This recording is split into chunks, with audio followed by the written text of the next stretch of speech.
A principios del siglo XX ya se tenía una idea comúnmente aceptada de la estructura de nuestra galaxia, la Vía Láctea.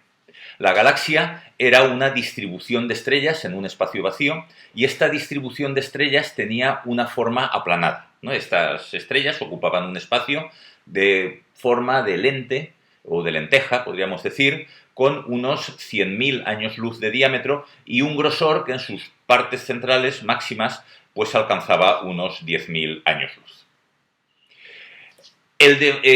Los trabajos de Harlow Shapley, que hemos visto en el vídeo anterior, pues indicaron además que el Sol no ocupaba una posición central en esta distribución de estrellas, sino que estaba confinado prácticamente a uno de sus extremos.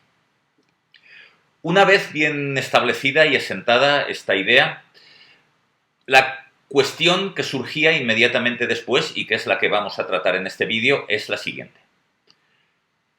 ¿Es nuestra galaxia todo el universo? Es decir, ¿nuestro universo es la galaxia en un espacio vacío? ¿O por el contrario, existen otras galaxias parecidas a la nuestra a grandes distancias en el universo?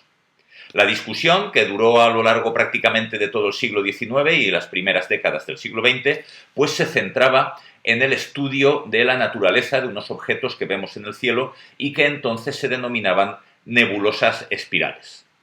Aquí tenemos, en la foto del cielo nocturno de Aras de los Olmos, podemos apreciar una de estas nebulosas, que la tenemos aquí, la que entonces se llamaba nebulosa de Andrómeda. La cuestión era, ¿estas nebulosas de forma espiral son realmente pequeñas nubes de gas en el interior de nuestra galaxia? ¿O por el contrario se trata de galaxias gigantes, iguales que la nuestra, y por tanto se encuentran a una distancia muy superior, a una distancia muy grande?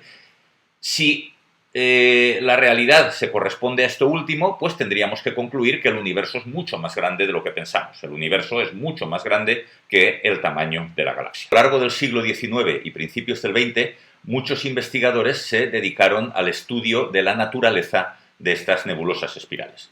Entre ellos podemos citar a Lord Rosse, que en su castillo de Birr, en Irlanda, construyó este telescopio, el telescopio Leviatán, el más grande de su época. Era un telescopio de 1,8 metros de diámetro, su objetivo tenía 1,8 metros de diámetro, y con él pues se dedicó a observar y a dibujar la estructura de estas nebulosas.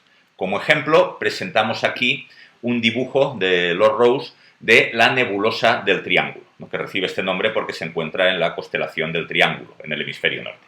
Bien, vemos esta estructura como de brazos espirales, por eso se llama una nebulosa espiral, se llamaban en general nebulosas espirales, todas tienen estructura más o menos parecida a esta, y la discusión se centraba en este punto. Había científicos que pensaban que estas nebulosas eran pequeñas nubes de gas en nuestra galaxia, que formaban parte de nuestra galaxia, igual que todas las estrellas que vemos en el cielo nocturno. Además, a principios del siglo XX, en que Jeans propuso su teoría de la formación de las estrellas y de los sistemas planetarios, pues había también quien interpretaba que estas nebulosas eran nubes de gas en rotación, a partir de las cuales, sí, por un proceso de colapso, se llegaría a formar una estrella como el Sol y su sistema planetario. Por contra, otros científicos e incluso filósofos, ¿no?, como por ejemplo Emmanuel Kant, proponían que en realidad estas nebulosas eran galaxias como la nuestra, en las cuales no podíamos ver su estructura de estrellas porque al encontrarse muy alejadas, todas esas estrellas aparecían confundidas en el aspecto nuboso que vemos en la imagen. En esta imagen dibujada y también en imágenes fotográficas de la época, de segunda mitad del siglo XIX y principios del XX. Tan importante era este debate que en el año 1920 tuvo lugar lo que se llamó incluso, o lo que se ha venido a llamar después, el Gran Debate, ¿no?, y que voy a presentar aquí, pues haciendo uso de esta diapositiva que he tomado prestada de una presentación de la doctora Carme Gallard del Instituto de Astrofísica de Canarias, en la que nos ilustra el debate que se organizó en abril de 1920, se cumplen por tanto ahora 100 años de este debate, entre los astrónomos Harlow Shapley y Herbert Curtis. Shapley, a quien ya nos hemos referido porque fue quien estudió la estructura de la galaxia y estableció que el Sol no se encontraba en su centro, Shapley defendía la idea de que estas nebulosas espirales eran en realidad pequeñas nubes de gas dentro de nuestra galaxia. Por contra, Herbert Curtis, del Observatorio de Lick, defendía la otra postura.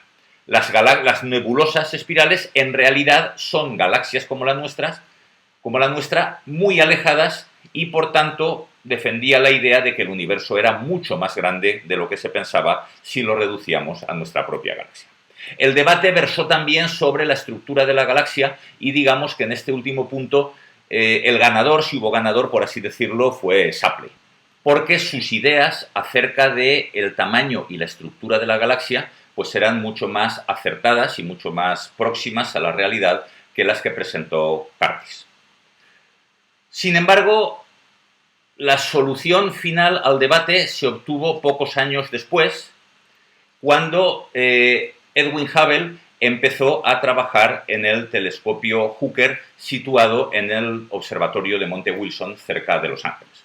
Este telescopio Hooker era el telescopio más avanzado de su época y durante 20 años aproximadamente fue el mayor telescopio del mundo. Era un telescopio de tecnología mucho más moderna que, por ejemplo, el que hemos visto antes, el telescopio Leviatán en el castillo de los Rose, donde era un telescopio que se movía, como veíamos, a lo largo de la pared del castillo, paralelo a la pared del castillo. Este ya es un telescopio con una montura que le permite apuntar a todo el cielo. Tenía un espejo de 2,5 metros de diámetro, que además estaba tallado en vidrio, no era un espejo metálico como el del telescopio de los Rose. Y bueno, entre otros trabajos que Hubble realizó con este telescopio, Hubble y sus colaboradores, y de los cuales hablaremos en futuros vídeos, pues Hubble obtuvo fotografías de la nebulosa de Andrómeda y en estas fotografías pudo identificar un grupo de estrellas variables. Estrellas variables de las que hoy conocemos con el nombre de cefeidas. Ya se conocían entonces como cefeidas debido a que la primera estrella y por tanto el prototipo de este tipo de estrellas variables es la estrella Delta de la constelación de Cefeo, Delta Cephei. Estas estrellas tienen unas propiedades muy importantes como marcadores de distancia y que vamos a describir en detalle en el vídeo siguiente.